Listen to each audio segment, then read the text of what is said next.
ಅಯೋಧ್ಯೆಯಲ್ಲಿ ರಾಮ, ಅವರ ಟ್ರಾವೆಲ್ ಇಲ್ಲಿಯ ತನಕ, ಶ್ರೀಲಂಕೆಯ ತನಕ, ಅಲ್ಲಿಂದ ಇಲ್ಲಿಯ ತನಕ, ಆಮೇಲೆ ಸೀತೆ ನೇಪಾಳದವಳು, ಅಫ್ಘಾನಿಸ್ತಾನದವಳು ಕೈಕೆ, ಕರ್ನಾಟಕದವನು ಹನುಮಂತ. ಇದೊಂದು ದೊಡ್ಡ ಟ್ರಾವೆಲ್ ಇದು.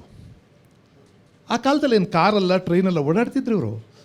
ಅದಷ್ಟು ಟೋಪೋಗ್ರಫಿ ಇಂಡಿಯಾದ್ದು ಪರ್ಫೆಕ್ಟಾಗಿದೆಯಲ್ಲ, ಆತ ಗ್ರಹಿಸಿದ್ದು ಹೇಗೆ? ಹೋಗಲಿ, ಓಡಾಡಿಯೇ ತಿಳ್ಕೊಂಡಿದ್ದ ಅಂತ ಇಟ್ಕೊಬಿಡಿ. ಆದರೆ ಕಾಡಿನಲ್ಲಿ ಇದ್ದಿರಬಹುದಾದ ವಾಲ್ಮೀಕಿ ಒಬ್ಬ ಬೇಡನಾಗಿದ್ದ ಇತ್ಯಾದಿ ಕಥೆಗಳನ್ನು ನಂಬೋದಾದರೆ, ಕಾಡಿನಲ್ಲಿ ಇದ್ದ ವಾಲ್ಮೀಕಿಗೆ ಅರಮನೆಯ ರಾಜಕಾರಣ ಹೆಂಗೆ ಗೊತ್ತು? ಅದರ ವಿವರಗಳನ್ನೆಲ್ಲ ಬರೀತಾರಲ್ಲ, ಹೆಂಗೆ ಗೊತ್ತು?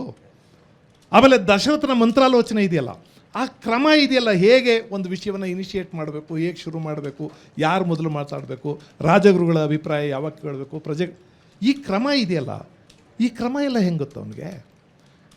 ರಾಮರಾವಣರ ಯುದ್ಧ ತಂತ್ರಗಳನ್ನು ಬರೀತಾರಲ್ಲ, ಆ ಯುದ್ಧ ತಂತ್ರಗಳೆಲ್ಲ ಹೇಗೆ ಗೊತ್ತು? ಒಬ್ಬ ಮನುಷ್ಯನಿಗೆ ಒಂದು ಜೀವಮಾನದ ಅವಧಿಯಲ್ಲಿ ಇದನ್ನು ಮಾಡೋದಕ್ಕೆಲ್ಲ ಅನುಭವ ಆಗೋದಕ್ಕೆ ಸಾಧ್ಯನಾ?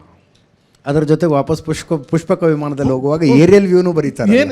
ಏರಿಯಲ್ ವ್ಯೂ ಕೂಡ ಬರೀತಾರೆ. ಅಷ್ಟು ಮಾತ್ರ ಅಲ್ಲ, ನಾನು 24,000 ಶ್ಲೋಕಗಳನ್ನು ಓದಿಲ್ಲ, ರಾಮಾಯಣನ ಒಂದಿಷ್ಟು ಓದಿದ್ದೀನಿ. ನಾನು ಕೇಳಿದ್ದೀನಿ, ಒಂದು ಪರ್ವತದ ವರ್ಣನೆ ಮಾಡಿದರೆ ಅದರ ಬುಡದಲ್ಲಿದ್ದಂಥ ಎಲೆಗಳು ಹೇಗಿದ್ವು, ಮರಗಳು ಎಲೆಗಳು ಹೇಗಿದ್ವು, ಎತ್ತರದ ಎಲೆಗಳ ಆಕಾರಗಳು ಹೇಗಿದ್ವು, ಮರಗಳು ಹೇಗಿದ್ವು.